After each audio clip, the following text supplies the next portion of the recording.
Hello అండి, నమస్తే అండి అందరికీ. నేను ఒక కథ చెప్తున్నాను. ఈ కథ విని మీరు నా ఛానల్ ఆదరిస్తారని కోరుకుంటున్నానండి. నమస్తే అండి. కథ స్టార్ట్ చేస్తున్నాను, వింటారా? ఓ కొడుకు, కోడలు, వారి పుత్రుడు. వారితో పాటు నానమ్మ ఒకే ఇంట్లో ఉండేవారు. ఆ కోడలికి అత్తగారిని ఎలాగైనా వేరుగా ఉంచాలి అన్న ఆలోచన ఉండేది. ఎన్నోసార్లు భర్తను అడిగి చూసింది. కానీ ఆ కొడుకు దానికి ఒప్పుకోలేదు. రోజు ఏదో వంకతో భర్తను సాధించసాగింది. ఒకరోజు భర్తతో మంచిగా ఉంటూనే ఇలా అన్నది, మీ అమ్మను పక్కనే ఉన్న ఇంట్లో ఉంచి సమయానికి ఆమెకు వేడివేడిగా వేళ్లకు చేసి పంపుతాను. ఆమె కూడా విశ్రాంతిగా ప్రశాంతంగా ఉంటుంది కదా, ఒకసారి ఆలోచించండి.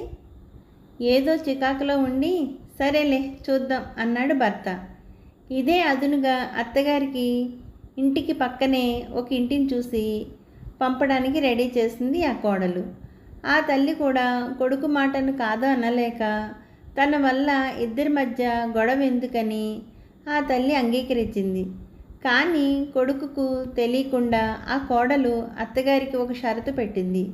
అదేంటంటే అత్తగారికి ఒక పళ్ళెం ఇచ్చి భోజనానికి టిఫిన్కు ఆ పళ్ళెం తీసుకొని అత్తగారు రావాలి. పాపం ఆ తల్లికి ఇది అవమానంగా అనిపించింది. అడుక్కు తినేదానిలా అలా వెళ్ళటం బాధగా అనిపించినా కొడుకును ఇబ్బంది పెట్టలేక అలాగే చేసింది ఆ అత్తగారు. ఇది మనవడికి చాలా బాధ అనిపించేది.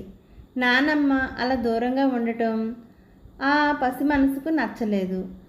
అలా తిండి కోసం నానమ్మ రావటం అసలే నచ్చలేదు. వాళ్ళ అమ్మకు తెలియకుండా నానమ్మ దగ్గరికి వెళ్ళి ఆడుకునేవాడు. అలా కొన్ని సంవత్సరాలు గడిచిపోయాయి. మనవడికి మంచి ఉద్యోగం వచ్చింది. మొదటి జీతం రాగానే తన తల్లికి ఒక వెండి పళ్ళెం కొని తీసుకొని వచ్చాడు. ఆ తల్లి ఆనందంతో, నా మీద ఎంత ప్రేమరా నీకు, నా కోసం వెండి పళ్ళెం తెచ్చావా, నువ్వేరా నా కొడుకంటే అంటూ కొడుకును మెచ్చుకొని మళ్ళీ ఇలా అంది, ఇంట్లో ఎవరికి వెండి పళ్ళెం లేదురా, మరి నాకెందుకు తెచ్చావురా కన్నా అని అడిగింది. దానికి ఆ కొడుకు ఇలా జవాబు ఇచ్చాడు, అమ్మా రేపు నాకు పెళ్ళవుతుంది, నువ్వు కూడా వేరేగా ఉండాల్సి వస్తుంది కదా, అప్పుడు నా పెళ్ళం నీకు కనీసం స్టీల్ పళ్ళెం కూడా ఇవ్వటానికి ఒప్పుకోకపోవచ్చు. అందుకే ఇప్పుడే వెండి పళ్ళెం కొనేశాను. రేపు నువ్వు ఏ ఆకులోనూ అన్నం తినటం నేను చూడలేనమ్మా. కనీసం మా అమ్మ వెండి పళ్ళెంలో అడుక్కుంటుందన్న తృప్తి నాకు ఉండాలి కదమ్మా. కాబట్టి మనము ఇతరులకు చేసే మంచైనా చెడైనా మళ్ళీ మనకే తిరిగి వస్తుంది. తల్లిదండ్రులను భారంగా భావించి మీరు తప్పు చేస్తూ మీ పిల్లలకు కూడా నేర్పకండి. హలో, నచ్చిందండి కథ మీకు?